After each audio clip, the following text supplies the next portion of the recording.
اعوذ باللہ السمیع العلیم من الشیطان الرجیم من ہمزہ ونفخہ ونفثہ۔ بسم اللہ۔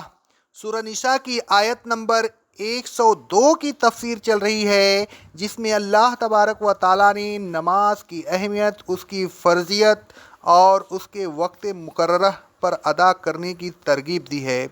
گزشتہ آیت کی تفسیر میں ایک حدیث گزر چکی ہے، جس میں یہ ہے کہ اللہ تبارک و تعالیٰ نے خوف کی حالت میں ایک رکعت فرض کی ہے، اور دو حدیثیں ایسی گزر چکی ہیں جن سے مقتدیوں کا صرف ایک رکعت پڑھنا اور رسول اللہ صلی اللہ علیہ وسلم کا 2 رکعت پڑھنا ثابت ہوتا ہے۔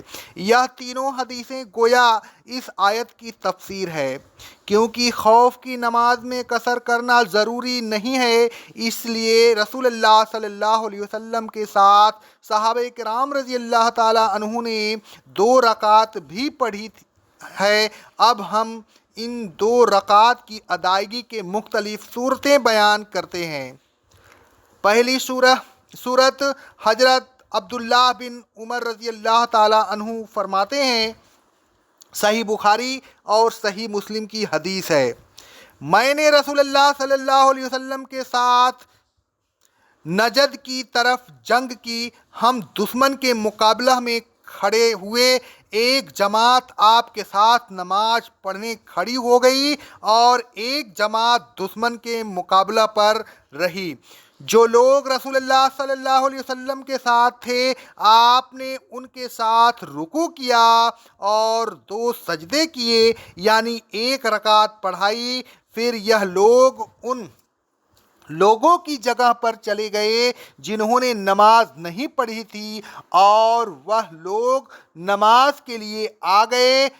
پھر رسول اللہ صلی اللہ علیہ وسلم نے ان کے ساتھ رکوع کیا اور 2 سجدے کیے، یعنی ان کو بھی 1 رکعت پڑھائی۔ پھر آپ نے سلام پھیرا۔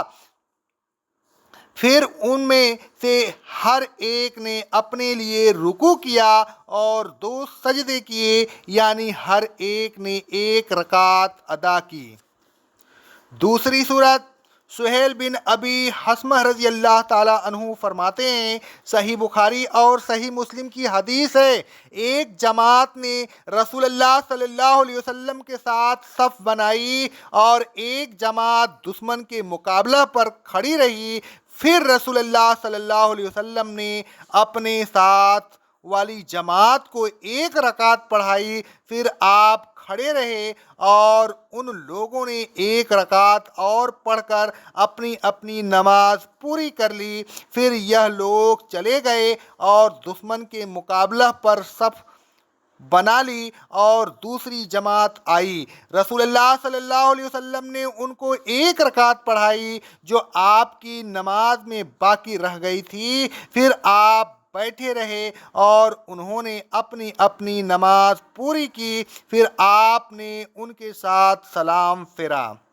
تیسری صورت حضرت جابر رضی اللہ تعالیٰ عنہ کہتے ہیں، صحیح مسلم کی حدیث ہے، نماز کے لیے اذان دی گئی۔ رسول اللہ صلی اللہ علیہ وسلم نے ایک جماعت کو 2 رکعتیں پڑھائی، پھر یہ جماعت پیچھے ہٹ گئی۔ رسول اللہ صلی اللہ علیہ وسلم نے دوسری جماعت کو بھی 2 رکعتیں پڑھائی۔ رسول اللہ صلی اللہ علیہ وسلم کی 4 رکعتیں ہوئیں اور سب لوگوں کی 2 رکعتیں۔ اس حدیث سے بھی ثابت ہوا کہ نفل نماز پڑھنے والے کے پیچھے مقتدی اپنی فرض نماز پڑھ سکتے ہیں۔ چوتھی صورت حضرت جابر رضی اللہ تعالیٰ عنہ فرماتے ہیں، صحیح مسلم کی حدیث ہے، میں نے رسول اللہ صلی اللہ علیہ وسلم کے ساتھ نماز خوف پڑھی۔ آپ نے ہم کو 2 صفوں میں کھڑا کیا، ایک صف رسول اللہ صلی اللہ علیہ وسلم کے پیچھے تھی، دشمن ہمارے قبلہ کے درمیان میں تھا۔ رسول اللہ صلی اللہ علیہ وسلم نے اللہ اکبر کہا، ہم سب نے اللہ اکبر کہا، پھر رسول اللہ صلی اللہ علیہ وسلم نے رکوع کیا، سب نے رکوع کیا، پھر آپ نے رکوع سے سر اٹھایا تو ہم سب نے بھی سر اٹھایا، پھر آپ سجدے کے لیے جھکے اور جو صف آپ کے قریب تھی وہ بھی جھکی اور پچھلی دشمن کے مقابل کھڑی رہی۔ پھر جب رسول اللہ صلی اللہ علیہ وسلم نے سجدے کر لیے تو جو صف آپ کے قریب تھی وہ کھڑی ہو گئی اور پچھلی صف سجدہ کے لیے جھک گئی، پھر وہ لوگ سجدہ کر کے کھڑے ہو گئے، پھر پچھلی صف آگے آئی اور اگلی صف پیچھے چلی گئی، پھر رسول اللہ صلی اللہ علیہ وسلم نے رکوع کیا اور ہم سب نے رکوع کیا، پھر آپ نے سر اٹھایا، ہم سب نے سر اٹھایا، پھر آپ جھکے اور جو صف آپ کے قریب تھی وہ بھی سجدے کے لیے جھکی، یعنی اس صف نے سجدہ کیا جو پہلے پیچھے تھی، دوسری صف دشمن کے مقابل کھڑی رہی۔ پھر جب نبی کریم صلی اللہ علیہ وسلم نے اور اگلی صف نے سجدے کر لیے تو پچھلی صف سجدے کے لیے جھک گئی، انہوں نے سجدے کیے، پھر رسول اللہ صلی اللہ علیہ وسلم نے سلام پھیرا تو سب نے سلام پھیرا۔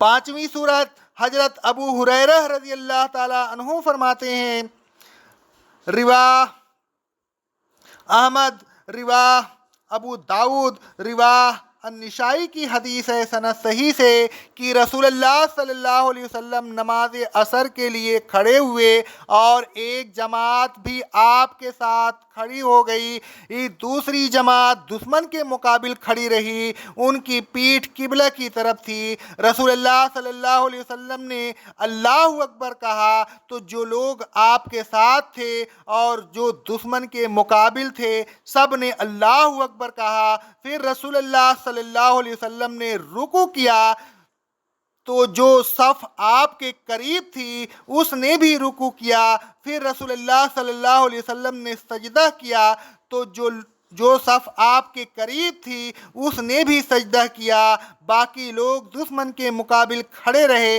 پھر رسول اللہ صلی اللہ علیہ وسلم کھڑے ہو گئے اور جو جماعت آپ کے ساتھ تھی وہ دشمن کی طرف چلی گئی اور ان کے مقابل صف آرا ہو گئی، اور جو صف اب تک ان کے مقابلہ پر تھی وہ نماز کے لیے آ گئی، انہوں نے رکوع کیا اور سجدے کیے اور رسول اللہ صلی اللہ علیہ وسلم اسی طرح کھڑے رہے، پھر وہ لوگ کھڑے ہو گئے پھر رسول اللہ صلی اللہ علیہ وسلم نے رکوع کیا اور جو لوگ آپ کے ساتھ تھے انہوں نے رکوع کیا اور آپ کے ساتھ سجدے بھی کیے، پھر جو جماعت دشمن کے مقابل تھی وہ آئی اور اس نے رکوع کیا اور سجدے کیے اور رسول اللہ صلی اللہ علیہ وسلم اور جو آپ کے تابع تھے وہ بیٹھے رہے، پھر رسول اللہ صلی اللہ علیہ وسلم نے سلام پھیرا تو سب نے سلام پھیرا۔ اس طرح رسول اللہ صلی اللہ علیہ وسلم کی 2 رکعتیں ہوئیں اور دونوں جماعتوں کی بھی 2 رکعتیں ہوئیں۔ مندرجہ بالا احادیث سے معلوم ہوا کہ نماز خوف کی مختلف صورتیں ہیں۔ یہ 5 صورتیں جو اوپر بیان ہوئی ان میں مقتدیوں کی 2 رکعتیں ہوتی ہیں اور ایک صورت ان پر مستراز ہے جس میں مقتدیوں کی صرف 1 رکعت ہوتی ہے، اور یہ صورت گزشتہ آیت کی تفسیر میں بیان ہو چکی ہے۔ ان صورتوں کے علاوہ ایک صورت اور بھی ہے اور وہ یہ کہ جب جنگ شدت سے جاری ہو اور جماعت سے نماز پڑھنے کا موقع نہ مل سکے اور نہ انفرادی طور پر زمین پر کھڑے ہو کر نماز پڑھنا ممکن ہو تو سواری پر یا پیدل جس طرح بھی ہو سکے نماز پڑھ لیں، کیونکہ اللہ تبارک و تعالیٰ فرماتا ہے سورہ بقرہ کی آیت نمبر 239 میں، پھر اگر تمہیں دشمن کا خوف ہو اور تم نماز کو اس کے پورے آداب کے ساتھ ادا نہ کر سکو تو پیدل یا سواری جس طرح ہو سکے نماز پڑھ لو، پھر جب تمہیں امن نصیب ہو تو اللہ کا ذکر اس طریقے سے کرو جس طریقے سے اللہ نے تمہیں سکھایا ہے اور اس کو تم پہلے نہیں جانتے تھے۔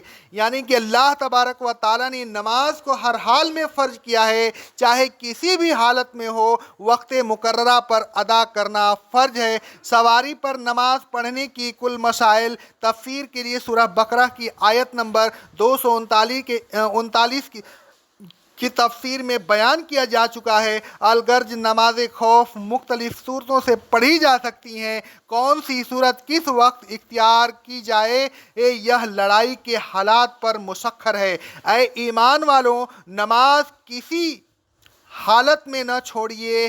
عین حالت جنگ میں اگر نماز کا وقت آ جائے تو مندرجہ بالا صورتوں میں سے جس صورت سے ممکن ہو نماز ادا کیجیے۔ نماز کو اختتام جنگ تک کے لیے ملتوی نہ کیجیے بلکہ وقت پر ادا کیجیے۔ نماز کو وقت مقررہ پر ادا کرنا ضروری ہے اور اسی چیز پر اللہ تبارک و تعالیٰ نے اگلی آیت میں خاص طور پر زور دیا ہے۔ اقول قولی ھذا استغفر اللہ استغفر اللہ استغفر اللہ۔